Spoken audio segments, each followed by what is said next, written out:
ఖండాంతర్గాలు మరి వెళుతున్న non veg కూడా ఇటీవల కాలంలో వ్యాఖ్యలు చేయడం ఎలా తీసుకోవచ్చుంటారు?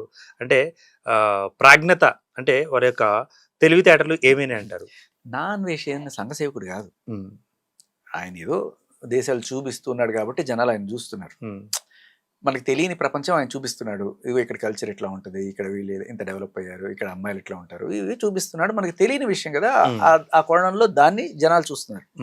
ఆయన ఏదో సంఘసేవకుడనో లేకపోతే అద్భుతమైన అంటే ఇప్పుడు శేఖర్ భాష గారు మీరు చూసే ఉండొచ్చేమో నాన్ వేషణ అనే వీడియోస్ కూడా అమెజాన్ లో అరుపులు అంటే ఇటువంటి తమ్నెల్స్ కూడా పెట్టి మరి ఆయన చేస్తుంది ఏంటంటారు?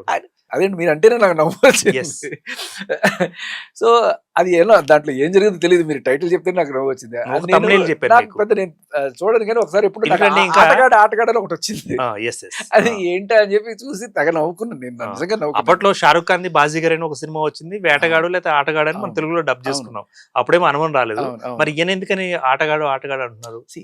ఆటగాడు అనేది అంటే హీఈస్ ఎ మాస్టర్ ఫ్లట్ అని అలా అనుకుందాం. అంత పెద్ద భూత్ అని నేనేమీ అనుకోలేదు. సరే అమ్మాయిలతో తిరుగుతాడు వీడు. అమ్మాయిలతో తిరగడం వేరు, అమ్మాయిల అంగాంగాల్ని ఐటమ్స్ తో పోలుస్తూ వాళ్ళని కించపరచడం వేరు. రాశిగారి ఫలాలు వేరు, ఆటగాడు వేరు, అమెజాన్ లో అరుపులు వేరు, సోకుపళ్ళు వేరు. సరే ఆయన లోపల చేసేదే అంటే నేను అస్సలు అన్వేషణ సమర్థించట్లే. ఇదేమి ఎంటర్టైనర్ కాదు, ఐ మీన్ దేశ సేవకుడు కాదు, ఇంటలెక్చువల్ కాదు, మళ్ళీ మోటివేట్ చేసేవాడు కూడా కాదు. అందరూ ఆయన ఎందుకు చూస్తున్నారు? Just because he showing new cultures, new cities, ఒక తెలుగువాడి పర్స్పెక్టివ్ లో ఎలా ఉంటది అని చెప్పి చూపిస్తున్నాడు, అంతే. ఇప్పుడు సడన్ గా నువ్వు వేరే అవతారం ఎత్తేసి నేను పెద్ద మీ అందరు రిప్రజెంటేటివ్ నేను ఇది రైట్ ఇది రాంగ్ అని చెప్పాను. ఏది రైట్ మాకు ఏది రాంగ్ తెలుసు. అంటే సెల్ఫ్ అడ్రసింగ్ చేసుకుని సెల్ఫ్ స్టాంపింగ్ చేసుకుంటే ఆయన పెద్ద మనిషి అయిపోతారా?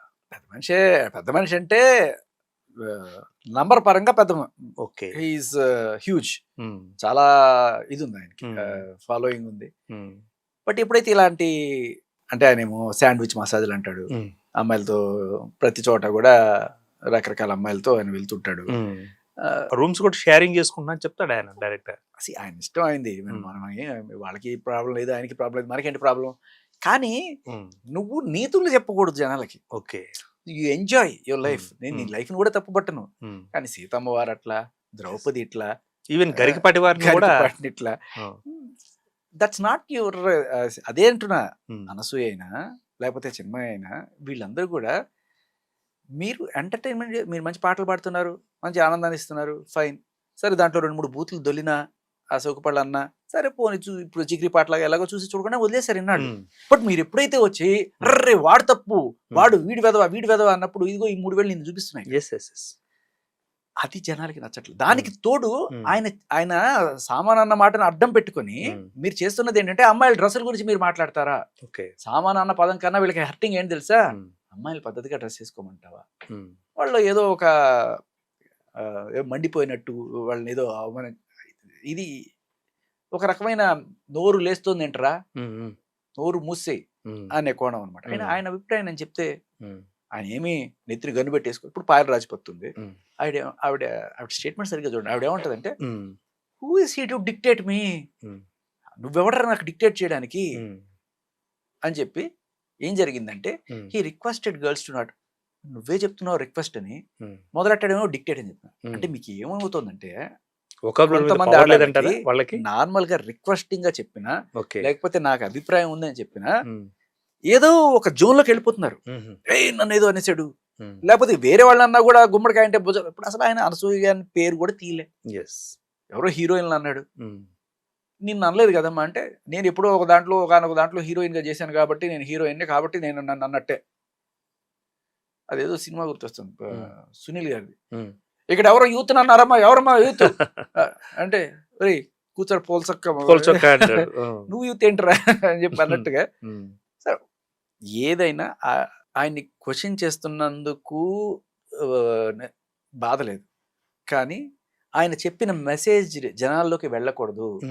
ఏది ఆయన చెప్పిన మెసేజ్ పద్ధతిగా డ్రెస్ చేసుకోండి అనేది ఓవరాల్ మెసేజ్, అది వాళ్ళకి నచ్చదు. మీ ఇష్టం వచ్చినట్టు విచ్చలవిడిగా ఉండండి, ఇది మాకు కావాలి. ఓకే, ఎందుకంటే అందరూ కూడా విచ్చలవిడిగా ఉన్నారనుకోండి, వీళ్ళని ఎవరు కూడా తప్పట్టరు. ఓకే. వీళ్ళు కూడా అదే కేటగిరీలో అదే హ్యాపీగా నల్లగా ఉండే బతికేయచ్చు. కాకుల గుంపులోకి తెల్లకాయకి వచ్చిందంటే తేడాగా చూస్తారు. ఇప్పుడు వీళ్ళందరూ కూడా విచ్చలవిడిగా డ్రెస్సింగ్ వేసుకొని ఏదో ఒకటి చేస్తున్న టైంలో మ్మ్. వీళ్ళందరికీ కూడా తిడుతూ బూతులు తిడుతూ ఏదైనా కామెంట్లు పెడుతూ ఈకేం పోయే కాలం అనే దీంట్లో ఇప్పుడు మీ చెల్లి మీ అమ్మ కూడా ఇలాగే తయారయ్యారనుకోండి, ఉమ్, మాకే ప్రాబ్లం లేదు కదా. ఉమ్, See, వాళ్ళ ప్రాబ్లం కోసం ఓకే. వీళ్ళందరినీ కూడా ఇలా మార్చాలి ఉమ్, అని చేస్తున్న ఒక దుష్ప్రచారం. ఉమ్, అంటే ఎక్కడ కూడా అమ్మాయిలు పద్ధతిగా ఉండకూడదు, ఎక్కడ కూడా విచ్చలవిడిగా తయారవ్వాలి, విచ్చలవిడిగా తయారవ్వాలి. ఇప్పుడు ఒక పెద్ద ఆయన నాగబాబు గారు, ఉమ్, సరే వాళ్ళ అమ్మాయి కొంత బోల్డ్ సీన్స్ అవన్నీ కూడా చేస్తున్న టైంలో ఉమ్, మరి అలా తప్పు కదా, మీరేమో మంచి సంఘసేవ చేసే దాంట్లోనే ఉన్నారు, మీరు మీ అమ్మాయి ఇట్లా చేస్తుంది ఏంటని చెప్పి ఎవరన్నా నలుగురు ఐదుగురు ఆయన్ని గట్టిగా అడిగినప్పుడు ఉమ్, ఆవిడని మార్చడం కన్నా ఉమ్, వీళ్ళందరూ కూడా అలాగే అయిపోతే, ఓకే. అరే నన్ను అంటారు ఏంట్రా, మీ వాళ్ళు కూడా ఇట్టాగే ఉన్నారు కదా అనొచ్చు కదా నేను, ఉమ్, కదా. ఉమ్, సో ఈ 1% ఎవరైతే ఉన్నారో ఉమ్, మేము మారము, మేము మిమ్మల్ని అందరినీ అలా మారుస్తాం. ఓకే. పాసిబుల్ అవుతుందంటారా? 1% can change 99%. Because these people are influencers. Okay.